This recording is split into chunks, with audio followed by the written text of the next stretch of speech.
السلام عليكم ورحمة الله وبركاته. ازيكم عاملين ايه؟ يا رب تكونوا بخير. دلوقتي انا جبت لحضراتكم الكتب الخارجية للترم الثاني للدراسة، قلت اعرفكم اسعارها ايه قبل ما تنزلوا المكاتب. تمام. اول حاجة انا جبت هنا لسنة تانية وثالثة ورابعة على السنة الدراسية لاولادي. انا جبت الانجليزي المعاصر. تمام. طبعا بيجي مع الملحق بتاعه هنا، ده سعره 125 يا جماعة. خلاص، يبقى كده ده الكونكت بتاع سنة تانية ب 125، بتاع تالتة برضو بالملحق بتاعه ب 130، بيزيد 5 جنيه. بتاع سنة رابعة اهو طبعا برضو بالملحق بتاعه التاني ب 150، يبقى كده 125 130 150 سنة رابعة. تمام كده. نركن الانجليزي على جنب، نيجي للعربي. العربي بتاع سنة تانية بيبقى بالشكل ده اهو. ده كده كتب الاضواء يا جماعة، مش سلاح التلميذ. الاضواء ب 120، السعر باين. ده كده الاضواء يا جماعة اهو ب 120. تمام. الاضواء عربي. الاضواء سنه ثالثه برضو بيبقى بالشكل ده من جوه اهو.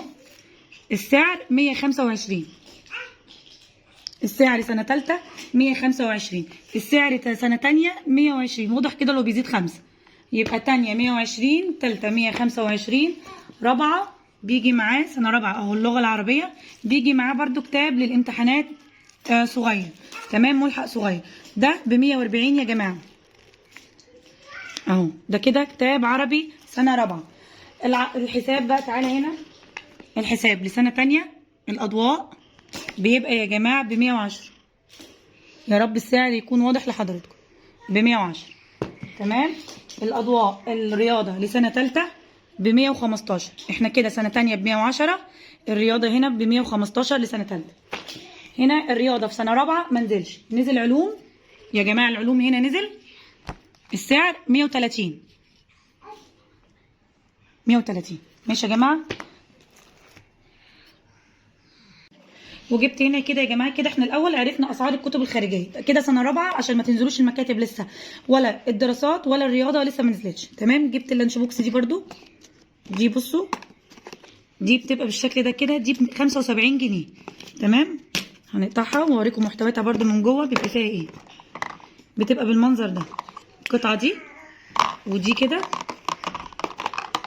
تمام. ودي كده بس جامده جدا اهي، بتبقى بالشكل ده. تمام كده. وجبت الاقلام دي برضو الاولادي بيحبوها، جبتها القلم ب 11 جنيه. تمام كده. دي من مكتبه هشام وعمرو يا جماعه، الكتب الخارجيه نزلت فيها. ويا رب يكون الفيديو بتاعي عجبكم وقدرت افيدكم باسعار الكتب الخارجيه قبل ما تنزلوا.